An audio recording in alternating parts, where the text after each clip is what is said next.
for you though. But bitch, you wanna talk shit, bitch. You wanna talk shit, bitch. You wanna talk shit, bitch. I thought I would just come on here real quick to say 3 times the charm, because it is 3:33 in the morning. My boyfriend told me he was going out late and he's not home. He turned off his location, turned off his phone. Look where he's at. I'm parked right here. That's his Dodge right there. He is at a fucking Holiday Inn Express. My fucking photos are on his dashboard and you're fucking cheating on me right now. The things that people will do. That I paid for a lawyer to get custody of his kids for him. This man. There he is.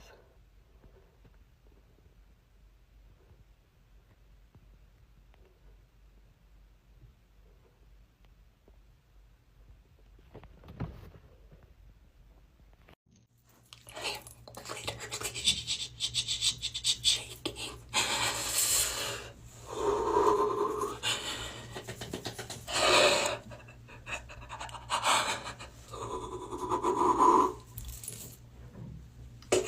How do you cheat on someone?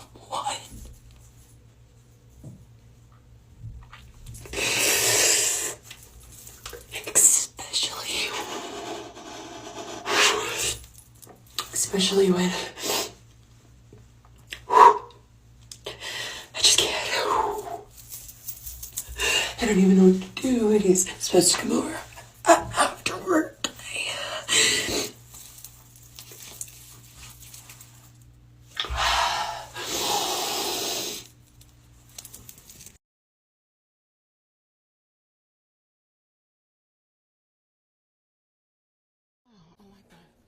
Good morning, Harold. How are you? Good to see you. Hope you have a good flight. I'll see you on the flight. Hey, y'all. Well, it's story time in regards to that video I posted this morning of my husband and his mistress at the Atlanta airport. So, let me just preface this by saying, I'm a nice person. I'm a sweet person. I'll do anything for my family and my friends. And I'll help anybody out. Try to stay in my own lane. I try not to bother anyone or do any of that. But when people play in my face and plot and plan and do foul stuff, I'm not so nice anymore. And that's how most of us are. So let me start by saying on October 29th of 2022, my husband was scheduled to come home from a trip from Europe. He told me he had been over there working, and he worked a lot for his, his corporate job. I thought he was working anyway. Told me he had a speaking engagement in Europe. So I wanted to make sure that I had dinner and everything ready for him by the time he got home. So I called the airline. So I knew the flight number, and I was driving, so I couldn't, type it in my computer, because usually if you just type a flight number in, it'll just pop up what time the flight's going to land. So I had to call the airline that day. And when I asked the flight attendant, or not the flight attendant, I'm sorry, but the representative, what time the flight came in, he asked for my husband's name. And I was like, you don't need his name. I was like, just give me the flight information. If I typed it in, I just need the flight information. You don't need his name. So he was adamant about me giving the name. So I gave him the name. He comes back a few minutes later and he says, Mr. Such and Such and Miss what's her name landed 20 minutes ago. So I'm in shock, because I've been married 25, 26 years, and I'm thinking I'm just married to this outstanding, upstanding citizen. So I said, no, just his name. I don't know who that other person is, but just his name. And the guy states again, he was like, Mr. Such and Such and Miss what's her name just landed a few minutes ago, like 20 minutes ago. So I'm sitting in the Kroger parking lot like, what does this mean? I'm in a state of shock, actually. So my head is spinning by this time. My blood pressure's going up. And I'm like, what does this mean? So I'm like, okay. So right after that, my husband calls. And I was trying to hold it in, trying to hold what I was feeling in. So I was like, I'm not going to say anything right now. I'm going to wait till he gets to the house. Because he was like, oh, I missed you. It's been a long, long week. It's the hardest money I ever earned. But I wish you could have gone with me. And I was like, okay, well, you can tell me about your trip when you get home. So, okay, stand by, y'all, for the rest. So, okay, y'all. So when he comes home, I greet him at the door, give him a hug and a kiss and ask him about his trip while he's unpacking. And so I'm like, show me some pictures from your trip. And he was like, oh, I didn't take any pictures. I was running around working, and we were just so busy and on the go. We were just, just going to and fro. So I was like, oh, okay. So we go to have dinner. I was like, hey, I called the airlines to see what time your flight was getting in. And I said, they told me there was someone else on your itinerary. And I tell him the person's name. And he was like, who was that? And I was like, I don't know. You tell me. He was like, oh, I don't know who that is. And he was like, he said, they must have made a mistake. So I was like, well, okay. Like, so I went along with it, but something about it, my spirit just was not feeling right. So I was like, something about this is just not right. So that night when we go to bed, he's sleeping over there, just a snoring. I'm over there tossing and turning because I was like, something about this just does not feel right. So something tells me in the morning when you get up, go check your credit card bills that are on the counter. So the credit card bills are all stacked up out on our kitchen counter, and I don't open them because I don't pay the bill. I mean, it's American Express bill each month. They be high. So I was like, I ain't got none on it, so no need for me to open them. But that was my account, and I added him to it years ago, and I just let him open it, open the bill and pay it. And there was sometimes I would open it, but most times I would just look at my portion of it and just keep it moving. So that morning when I get up, I go to church, and he tells me that he had to leave because he had to catch up on work and all that kind of stuff later on in the day. So I was like, okay. So I go to church, and when I come back from church, I get ready to go to the Falcon game. But something was like, check one of those credit card bills before you go. When I opened up that bill, the woman that the airline employee mentioned that was on his itinerary, her name was up and down my credit card bill. Flights here, flights there, flights to Paris, Delta vacations, a country here, an island there, something. And this was in 1 month. So I'm sitting there like, what in the world? So by this time, y'all, I'm steaming, and I got to go to this Falcon game with my girlfriends and try to act like I'm having a good time. But the whole time, my mind is racing. So I was like, okay. So I come home that night. I stack up all those bills. I got bills for like 8 months worth of bills. Actually, that was October. So 10 months. I pulled from December of 21 to October of 22. And when I tell you, it was very telling. This woman's name was on every one of my bills for each of those months several times. So while I thought he was out working and telling me that I couldn't travel with him because, he didn't want to get distracted. Oh, he had a travel mate, all right. He had one. So I go through all these credit card bills, finds this girl's name for months on my credit card bills for the last 10 months specifically. So at that time, I try to call his phone, call my husband's phone and text him. No answer, no text back. So I call his boy's house because he told me he was going to his boy's house to watch football. No answer from him. So I text him and was like, hey, is he with you? No answer back. Then all of a sudden, here come my phone ringing. It's my husband. Like, oh, I ran out to get something to eat. Like, what's up? And I was like, oh, you know what's up? I said, and I started repeating the girl's name. And he was like, why you keep saying that name? And I was like, I kept saying the name. So he was like, well, I don't understand why you keep calling the name. And I was like, oh, yeah. I said, your gig is up. I was like, you nasty motherfucker. I was like, your gig is up. So he was like, I don't know what's going on. I'm on my way home. I'm on my way home. I was like, bring your ass on home. I was like, come home. Because by this time, I'm furious. So I hang up the phone. I'm just like livid, y'all. I promise you. I think my blood pressure was on like 1,000 that day. So he comes in, and he come in like all Billy Bad, like, why you keep mentioning that name? And I was like, you tell me why I keep mentioning that name. So I was like, I'm going to ask you this. I said, I'm going to ask you one time. I said, no, I know the truth. I was like, was such and such on this flight with you? He was like, no, I don't know why you keep mentioning that name. I don't know who that is. I said, I'm going to ask you one more motherfucking time and know that I know the truth. Don't lie to me. And it was like this mask fell off of him. And he sat down in his chair and he was like, yeah, she was with me. And I was like, okay. I said, so that's your girlfriend? He was like, yeah. I said, well, how long you been with her? He said a couple of years. And I was like, okay. So by this time, I can't hold it together. I mean, I think all I remember doing, I remember crying, and I had a really, really bad headache. And all he said to me was, and this was what he says was really kind of like cut me. He was like he was relieved. He was like, at least I ain't got to lie no more. I'm sorry I hurt you, but at least I don't have to lie anymore. So by this time, I'm like, say what now? So I'm screaming, I'm yelling. My son's upstairs. He comes down, goes back up because I was like, everything's fine, everything's fine. But my head is like hurting like really, really bad, guys. So I come back to my bathroom to try to get some medicine. So I was like, let me take my blood pressure. Blood pressure was like 190 over 110 or some crazy shit like that. So I was like, I got to get to a hospital. I got to get to a hospital. So by this time, my head is banging and I know I need to go to the hospital. I know something is wrong. So of course I'm crying. I'm hysterical, trying to put my clothes on. He's trying to touch me and pet me up like, oh, I'm just so sorry that I made you feel this way. Now, didn't really have any compassion in his voice, any of that kind of stuff. So I was like, don't touch me. So I drive myself to the airport. He was like, I'll drive you. I was like, I said, I'll take my chances. I drive myself to the airport. I get there. Blood pressure is off the charts to the point they're like, ma'am, you're about to have a stroke. You got to calm down. And I really couldn't even talk. So they were like, you got to calm down. So they call my doctor. We get the medicine. They try to get it under control. So I'm there for a couple of hours.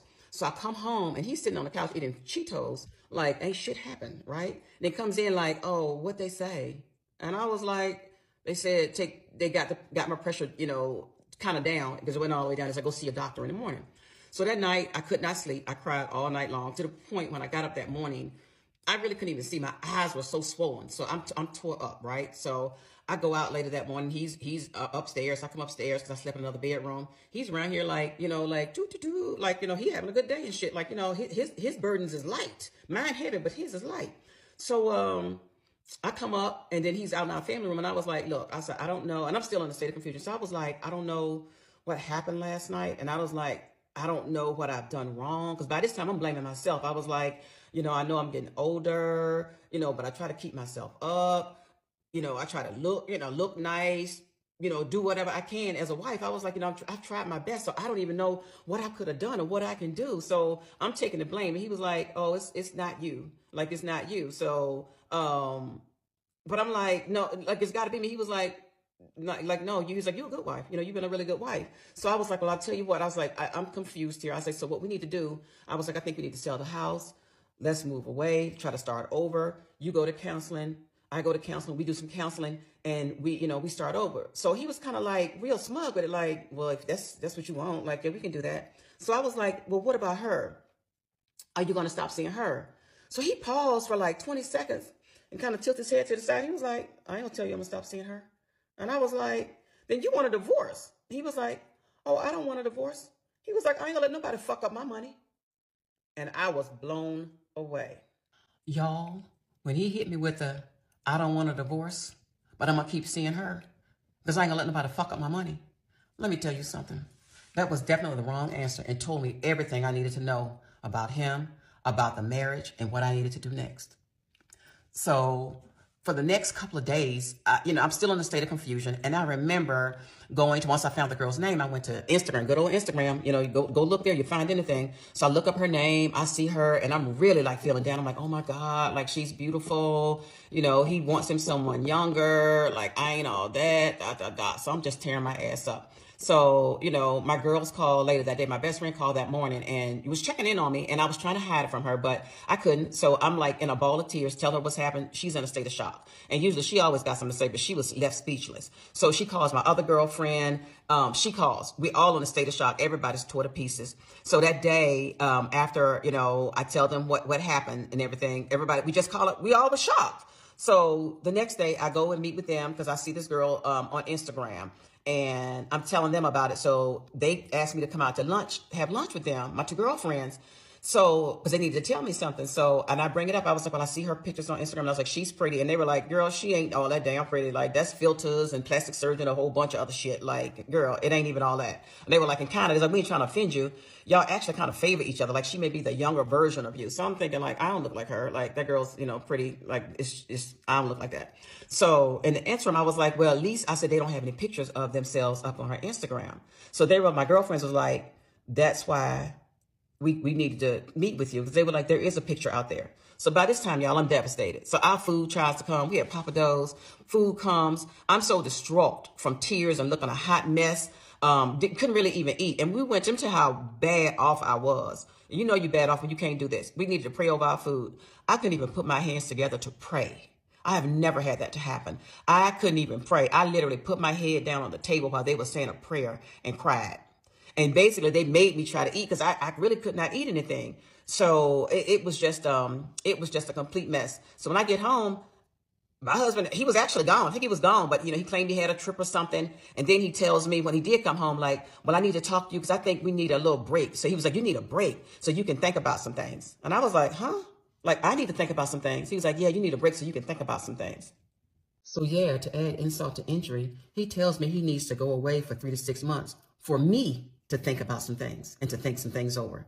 And I was like, I need to think some things over. I was like, I don't need to think about anything. He was like, yeah, I need to go away so you can think about some things. So I'm like, okay. And this is the straw that broke the camel's back when he said this. And when I knew that this man actually had no love for me and that he had been planning and plotting for a long time. He was like, yeah, and if you find somebody in that 3 to 6 month time frame, I'll understand. Now, who tell their spouse that?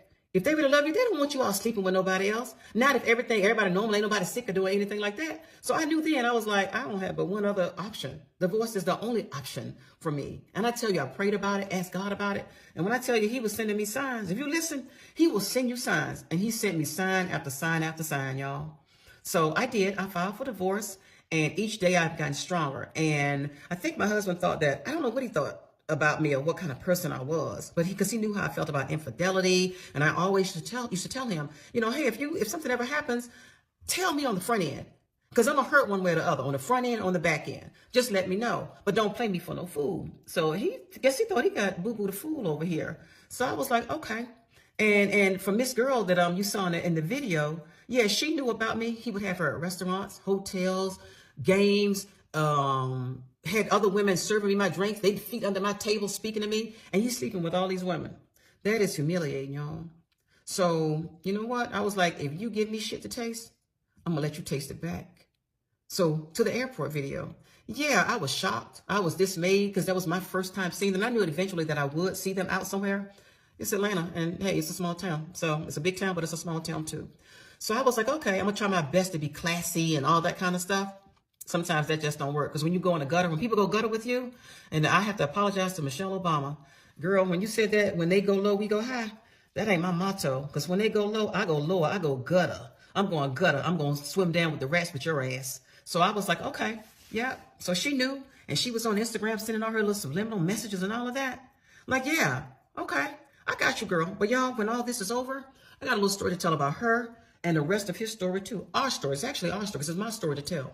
So I'll share more with you all, but let me tell you something. It's a cautionary tale. If you all want to move on, just say you want to move on, y'all. Because if you fuck around, you definitely going to find out. And just like him, my husband got the 1 and the 2. Be good. Y'all hear from me later. Bye.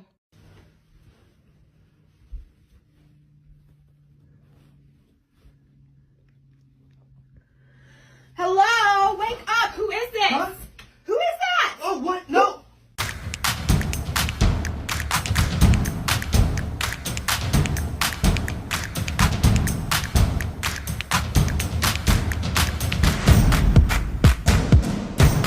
My husband is currently on vacation with his mistress, and I'm gonna confront them. My husband's always had a lot of work trips. Little did I know that work trips were code for an excuse he can use to go see his married coworker halfway across the country without his wife finding out. I wish I could say the way I found out about his affair was that I did some super sleuthing. No, my husband is just an idiot. Last month, my husband sent me a screenshot of an Amazon order he placed for new clothes for himself. And at the very bottom of the screenshot, I saw that there was an order for women's clothes that were not my style. And when I looked at the name of who it was being sent to, I saw that it was his work wife. Something did not sit right with me about that. So I immediately went and checked his email and his search history, and it was right there, laid out in front of me, the entire affair. That November leadership conference he was supposed to go to for his job, yeah, no, that was a romantic getaway. Like, I should have known. Who would even want him at a leadership conference? He's a freaking loser. Oh, but this business trip he left for today, it's luxurious. It is a spa vacation with couples massages and cooking classes and monogrammed robes from Etsy. He always told me he thought monograms were tacky, but I guess people change. And has this man ever taken me to a spa? No. The most romantic place we've been to in the last year is a Buffalo Wild Wings. And listen, I love Buffalo Wild Wings, but they do not offer couples massages. So when I found this out last month, I was hurt, devastated, angry, all of the feelings that you feel. But I kept it together and I didn't say anything because if that man's gonna cheat on me, I'm gonna get my revenge. For the past month, I have been my husband's idea of the perfect wife. Betty Crocker who? I was making a new pastry every single day, okay? Honestly, I've gotten really good. I should start a little bakery or something. I was doting over him like he wasn't a lying, cheating loser. But today's the day. Today he left for his work trip and the month I put into biting my tongue, it's gonna pay off. My flight leaves in a few hours because I booked a room at the same romantic resort as they're in. I mean, I have to get used to that joint bank account before the divorce. Buckle up, because here's the plan. I found the itinerary of what my husband and his mistress are going to be doing on the trip. So at a time when they're getting a couples massage or doing something where they're going to be out of the room for a while, I'm going to go to the concierge and say that I need an extra key to me and my husband's hotel room. Now, I literally have a credit card with his name on it, so I don't think it's going to be an issue getting an extra key. Then I'm going to go into their room and I'm going to use the month's worth of evidence I've compiled, which includes credit card receipts, photos, emails, everything. And I'm going to tape them all around the hotel room. And right in the middle, I'm going to tape up the divorce papers that I've already signed. Right next to them, his mistress's husband's divorce paper that he signed. Now, he didn't want to go all the way to the resort with me, but he was in on it. I'm also going to tape up the cheating clause that's in our prenup because I'm going to remind him that he just lost a lot of money. And then the next day, little did they know, we're all doing group yoga together. I love having his itinerary. This man has underestimated me for the last time, and he's about to pay for my entire spa retreat. Y'all didn't seriously think I was going to leave you hanging on this one, did you? Of course not. I have an update. If you haven't seen part 1, go watch that. But to catch everybody up, I learned that my husband was having an affair and was going to be going on a romantic resort weekend with his mistress. So I decided to confront them and go to the same resort.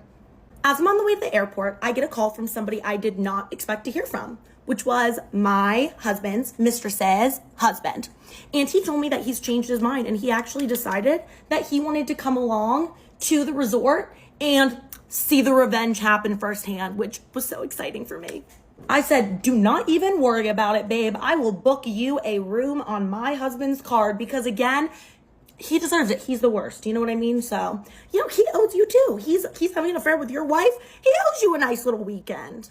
Now, for the sake of the story, we're going to call my husband's mistress's husband Jack because husband's mistress's husband, that's a mouthful, okay?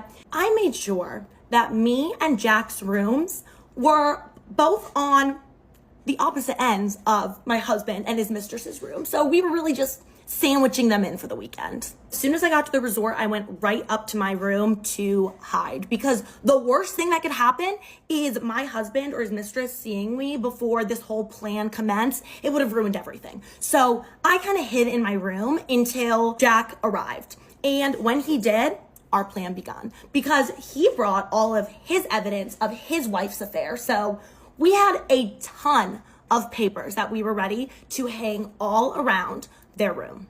I saw in their itinerary that they had lunch planned and then a couples massage. So we didn't have a lot of time, but we had about 2.5 hours, which was more than enough for us to get our plan into action. I go down to the concierge and I play the little damsel in distress role. I'm like, I am so sorry to bother you, but I must have misplaced the key to me and my husband's hotel room. I am just so embarrassed about it. He is always saying I'm losing things and I don't want him to know I lost it. Is there any way that you could just get me another key? Honestly, it was kind of concerning how easily I was able to get a key to their room. He just asked for the name on the room. I told him it was my husband's name. I showed him a credit card with my husband's name on it, and I showed him my ID, which had our shared last name, and he printed me a copy. And that's where our plan really took off because we went into my husband and his mistress's room and we started taping all the evidence to the walls. Obviously, right in the center were those signed divorce papers and the prenup with the cheating clause that showed that my husband was going to lose a ton of money based on this little affair. Knowing about the affair for a month before doing this helped so much because I was already desensitized to the whole thing. So I was really just enjoying the plan rather than being sad about it. After we were done hanging all the evidence on the walls, we went back to my hotel room to patiently wait for them to return. And we knew when they did, based on his mistress's loud shriek. Now remember, our hotel rooms were right next to theirs, so we could hear everything that was going on. We couldn't hear exactly word for word what they were saying, but we could tell there was a lot of commotion. And within 3 minutes of them getting back, they were blowing up both of our phones. My husband was calling me, his mistress was calling Jack over and over and over, and we were living it up. It was hilarious. We finally decide that I should be the one to answer, so I pick up the phone when my husband calls for the a millionth time, and I'm just cool, calm, and collected, and I'm like, hey babe, what's up? How's your work trip? And he's like, Kels, what is going on? And I was like, what are you talking about? And he's like, don't play dumb with me. And I was like, what? Oh, are you talking about the surprise I left you in your room? Yeah, I thought that was really cute, right? And then he starts, this is all a misunderstanding. You have no idea what's going on. I was like, it's obviously not a misunderstanding. Did you see all the evidence? Like, it's all right there. Like, this is clearly not a misunderstanding, but it's cute. You're still trying to argue and gaslight me. Aw, like our entire marriage. Then he's like, when I find out what employee helped you put all these things up, I'm going to make sure they're fired. And that's when I realized he doesn't think I'm actually there. He thinks that I worked with somebody at the resort and they went in and hung all that stuff up. This was way more fun than I thought. I said, babe, you know what you always tell me? If you want something done right, you got to do it yourself. And that's when the line goes dead silent.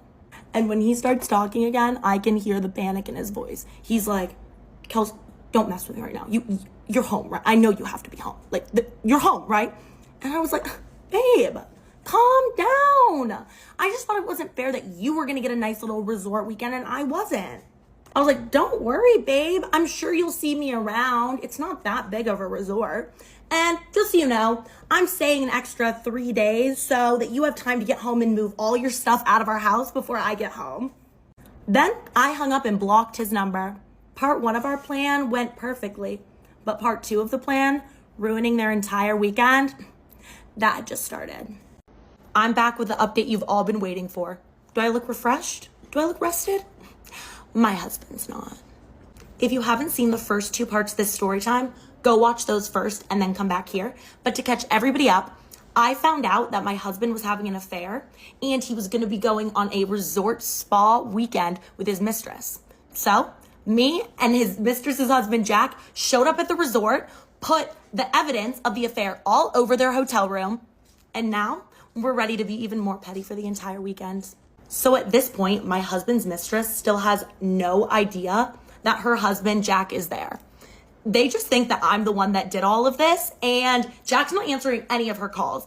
We decided that even though they can know I'm there, he needs to be a surprise, okay? We need some kind of surprise factor still. I was worried that they were gonna go home right after they walked into their hotel room and saw all the evidence on the walls, but I know my husband and he's a petty man and he hates to lose. He would see leaving the resort because I showed up as losing, so I knew that he was gonna stay and he was gonna try to prove that he didn't even care that I was there. At this resort, you have to reserve private cabanas by the pool, so I went down to the concierge, gave them my husband's name, and said I wanted to reserve the cabana right next to theirs. Be so fun to spend the weekend at pooling together. But that's not all. A little backstory is that me and my husband live in the city that his company's headquarters is in. So about a year ago, they flew in a ton of their employees from other states to go to this work conference in their headquarter building, which is how he met his work wife and now mistress. And the wild part is I met his mistress that weekend too, because I went to one of his work events on that weekend and she was hanging around him the whole time. But at this work event, I got really cold and she offered to give me her cardigan that she was wearing.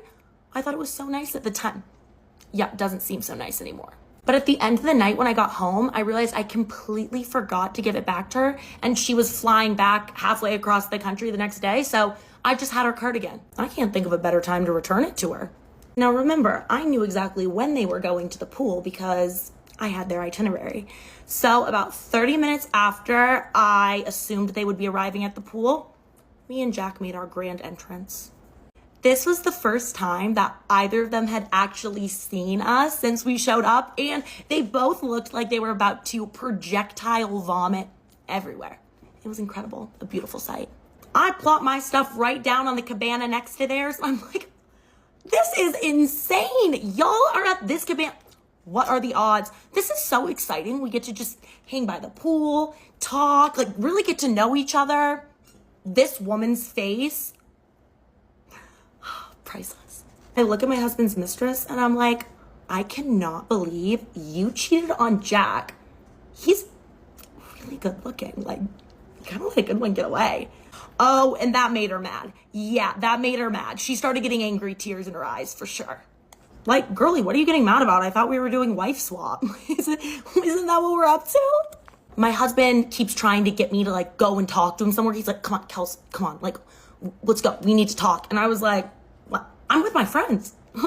I'm busy. Stop it. That's when I reach into my beach bag, grab the cardigan, and I'm like, girl, I am so sorry. I totally forgot to give this back to you. I hate taking what's not mine. And that's the point that my husband took his mistress by the arm and walked them off. But I wasn't done, because a few hours later was sunset group yoga. Jack and I made sure to get there a little bit before them so that when they walked up, they saw us sitting there. We were like, guys, come on, like, come sit by us. They did not end up attending group yoga. It was really fun though, okay? They kind of missed out. But this last part is my personal favorite. I knew the two of them had a really romantic dinner reservation. So, while they went out to dinner, me and Jack decided to order room service. But not to our room. Do not ask me why my husband did not decide to get new key cards for the room, but it still worked when I tried to let us in. Jack and I made ourselves comfy in their hotel room, bought an insane amount of room service, and put a little movie on the TV. I wish I could frame the image of the two of them walking back into their hotel room, arm in arm, seeing me and Jack having the time of our life, just vibing in their hotel room. My husband starts screaming at Jack, being like, this is ridiculous, you need to get out of here. And I was like, hey, don't talk to my man like that. Then his mistress starts screaming at me, which I was just laughing. Like, I couldn't take it seriously. Like, at this point, it felt just like a movie. I was like, you know what? I'm so here for the plot right now. And that's when my husband goes, you know what? This is ridiculous. I'm done. Looks at his mistress and he's like, grab your stuff. We're leaving. I watched them pack up their stuff and leave the hotel room. I learned a few hours later from a very angry text I got from my husband that he literally changed their flights and they left. They fully ended their weekend early. I won. But I still had like 4 days of a resort vacation. So I turned my phone off and I spent the rest of the week just having the time of my life. And while my husband was sulking, packing all of his stuff up and moving out of our home, I was getting a really nice tan.